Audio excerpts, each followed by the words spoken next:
This is Warhammer Chaosbane. We're on Xbox Series X, taking a look at the original version of the game.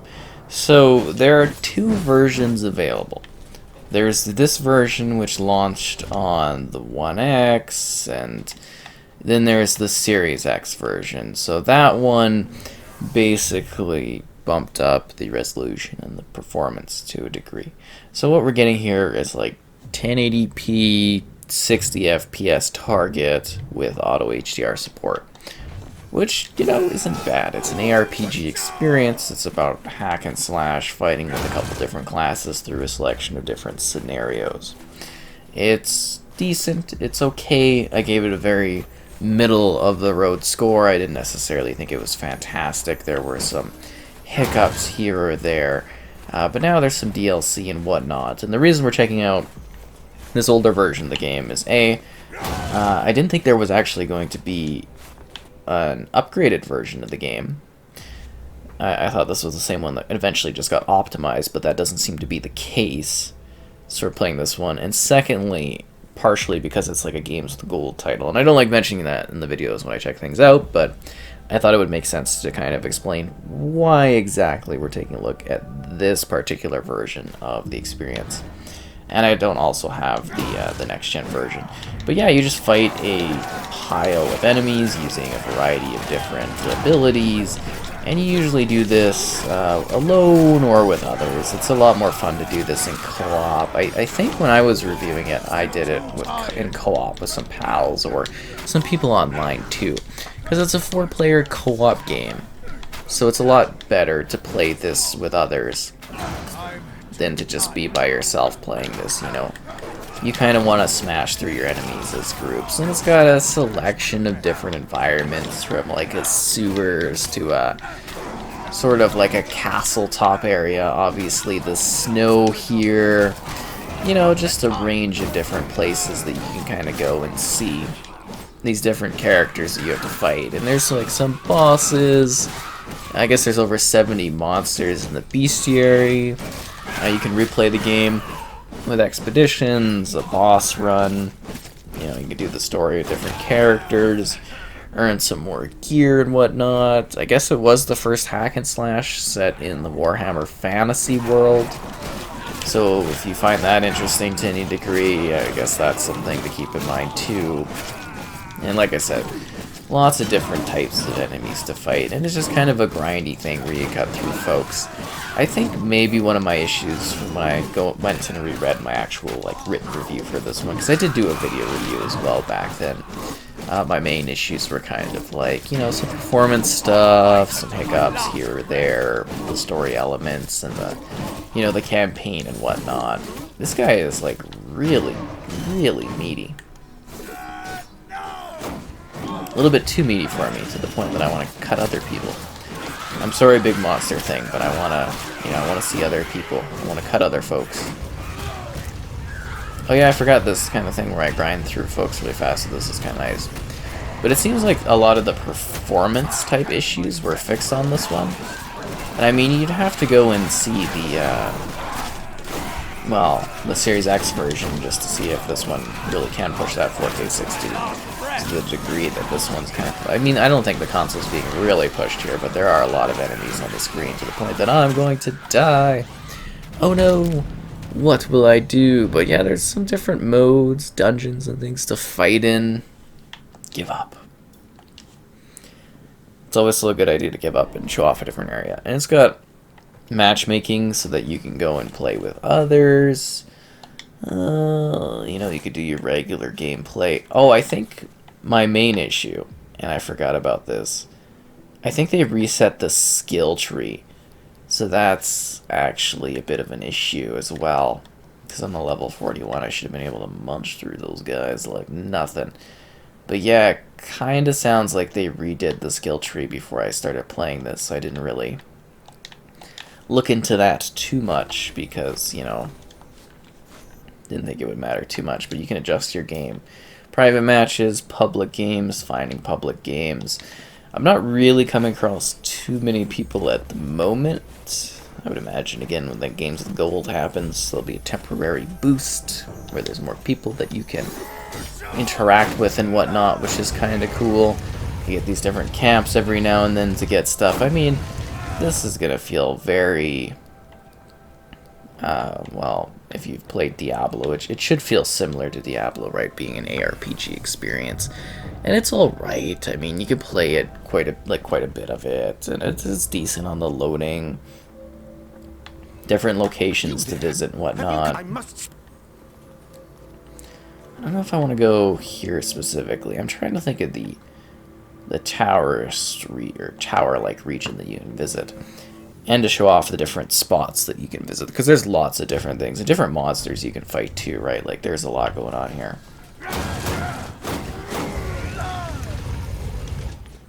And different classes. Is this where I no, that's not it. I'm trying to think of where you entered the sewers from. Relic hunt. Yeah, I don't know. It's kind of a neat game. Like, I think it offers a decent amount of gameplay. If you're into the Warhammer fantasy, you might find this one to be kind of fun and kind of intriguing. And, you know, I did get a fair bit of gameplay out of it. You know, I did find some neat challenges, some neat scenarios. But again, some of my bigger parts is I kind of wanted a bit more to it. There was a lot of, like, technical type things that kind of held it back. A little bit grindy, but I mean, it is an ARPG, so I guess the idea is that to a degree it's supposed to be grindy. But at times, I guess I also found that to be a tad excessive too, which could be an issue from my perspective. But yeah, you can sit here, you can play this and fight over and over again, different scenarios. I was trying to get the castle area. I keep trying to think of where the castle area is on the overall, like, quick map thing. But that place is really, really cool. And it's all, like, crumbling and whatnot, and sort of a lost city-type area with some gruesome monster-type things. But as you're seeing here, different environments that you get to visit that do look decently detailed. I mean, this version of it definitely doesn't look quite as sharp as, like, the next-gen version of the game would. At the same time, it's, you know, decently fine. It still looks okay. I mean, I don't really necessarily have too much of an issue with it. But, yeah, I've just kind of been ignoring it, and I guess I wish I would have jumped on sooner if I would have known that it was two separate, you know, kind of releases, if that makes sense. I would have hopped in here and been like, oh, you gotta take a look at that next-gen version if it's a standalone thing. Because I kind of been, I want to say almost saving it. Like, I didn't necessarily have, like, a thing where I was like, oh, I need to jump in on this right away. I was like, oh, I'll check it out some other time. I'm not really in too much of a panic, because I think this came out right around the launch. Like, the Series X version of this game came out right around the launch of the console, and I was working on a lot of stuff at the same time then, you know, just a ton of things going on with games and whatnot. So it was definitely a different time. Let's do an expedition for this area. Kind of give a good look at it. But, yeah, you know, 4 character classes, unique complementary skills. I think if you went at this with, like, a pal, you'd actually find it to be quite an interesting experience. Working as a group, exploring different areas, taking in what the world has to offer. You know, you could sit here and you could play quite a bit of it in that way. And I think that's kind of cool. Because it is very much your traditional dungeon crawling type of thing. Fighting big monsters. It's just set in the Warhammer universe. Which is also kind of a ripe universe for this kind of thing, if that makes sense. I feel like I've seen, yeah, they've done another ARPG like this. Not the hack and slash style, but they've done...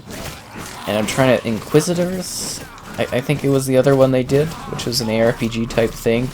But that one was more focused on the 40k universe, whereas this is more of the fantasy universe.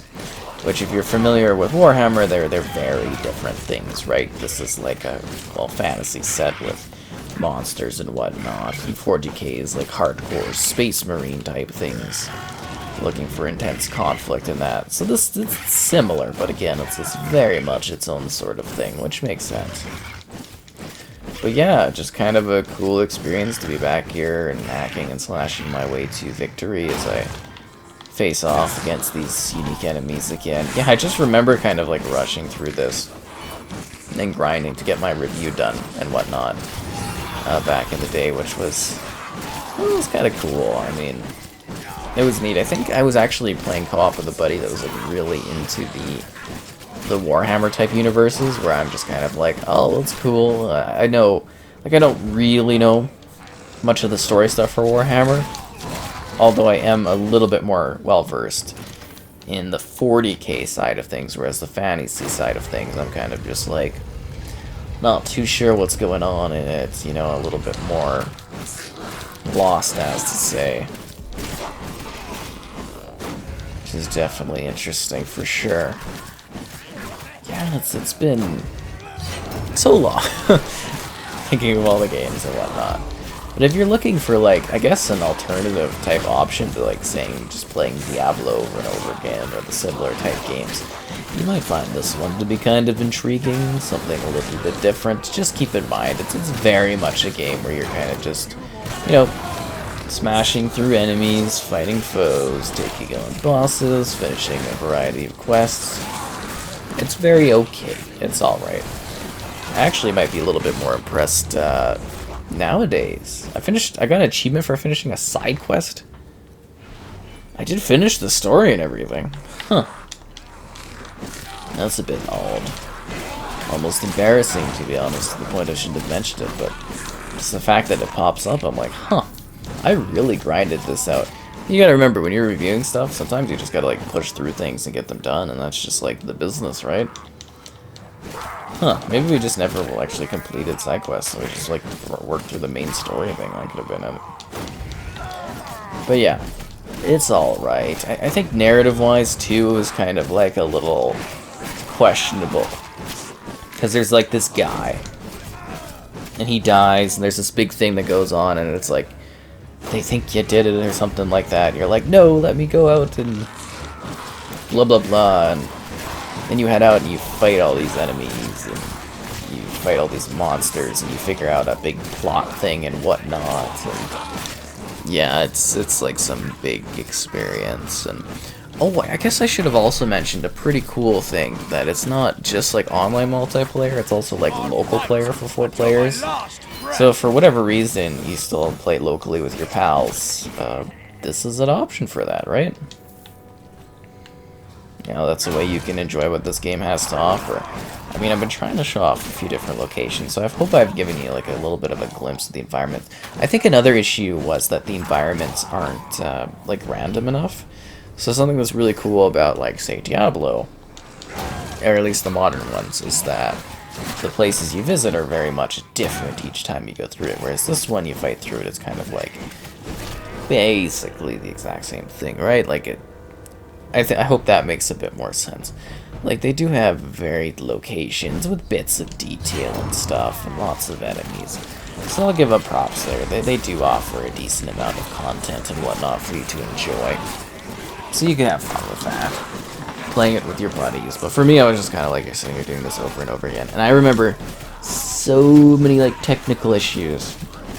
And it seems, at least from my revisit of this one, that a lot of those technical issues are either cleaned up by just the extra power of the Series X, or they've updated the game since then, since that launch, to patch things up further. Because for context, I played this and reviewed it on the One X, which seems like it was almost ages ago.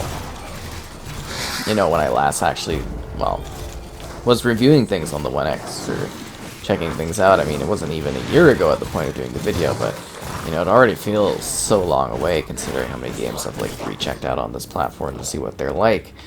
So it's just kind of like a neat thing to think about, right? It's the fact that it's like, wow, it's been a very long time, but I hope I've given you a good look at this game.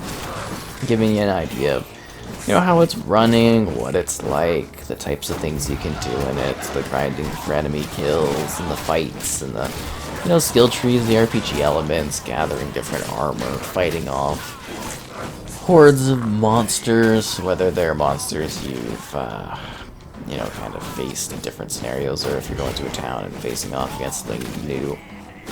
They give you a lot going on here. And while the UI might seem complex to some degree, it is pretty simple.